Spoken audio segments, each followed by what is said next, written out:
Good day, Africa. I am here this morning to address the African presidents, and I specifically am calling out the President of South Africa, who is the President of the African Union, and indeed all African presidents, that you must decide to either walk in the light of creative altruism or we all perish in the darkness of destructive selfishness. African leaders must demonstrate that they care for Africa. They must also prove to us in this time that they have not been compromised by the Chinese. Our brothers and sisters have been molested, have been insulted, have been harassed, have been maimed in China. And we have not seen any African president coming out to holistically address or call out the president of China.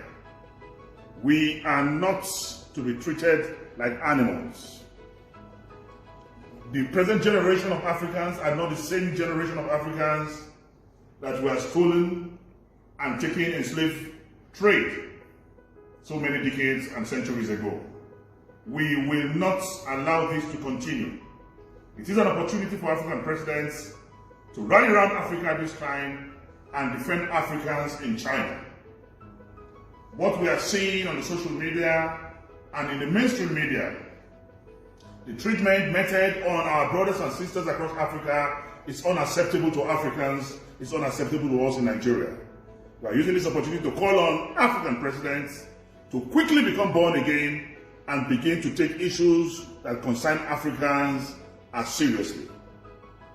You must practice what I call African diplomacy, African citizen diplomacy.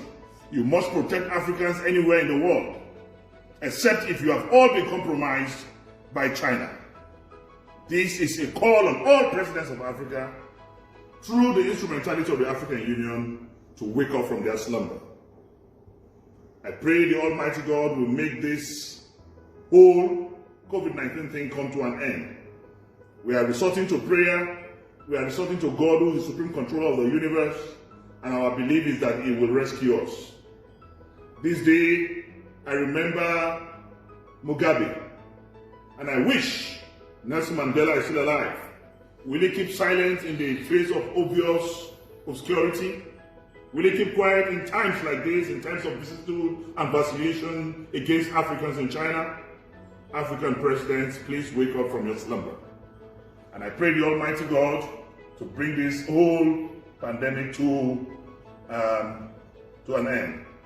I also say we must please pray, and we must pray and pray. I use the opportunity to remember the song Martin Luther King sang in mid-60s during the Great March to Washington, D.C. And after singing that song, racism died in America, and the blacks were liberated, and Obama became president, the first black president in America. When Paul and Silas prayed in the prison, there was no freedom. But when they started singing, the prison door opened. All strategies was employed when the battle for the wall of Jericho to come down. But when they sang, the wall of Jericho came down. There's efficacy and power in songs. This morning, if you believe in the efficacy of the Almighty God, if you believe in the supremacy of God, who is the supreme controller of the universe, join me in singing that same song Martin Luther King sang in 1964 during the Great March to Washington, D.C. And I believe God will heal our land, coronavirus, COVID-19 will be defeated, and we will all be happy again. We shall overcome.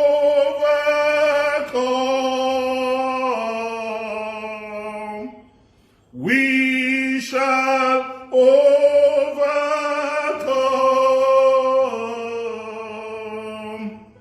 We shall overcome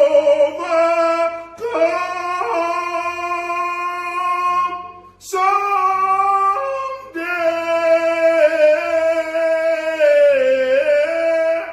Deep in my heart,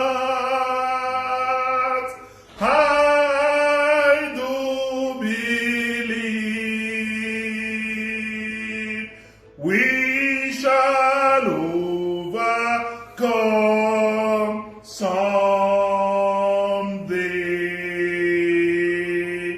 Luta Continua, Victoria Asata. I am Dino Melai.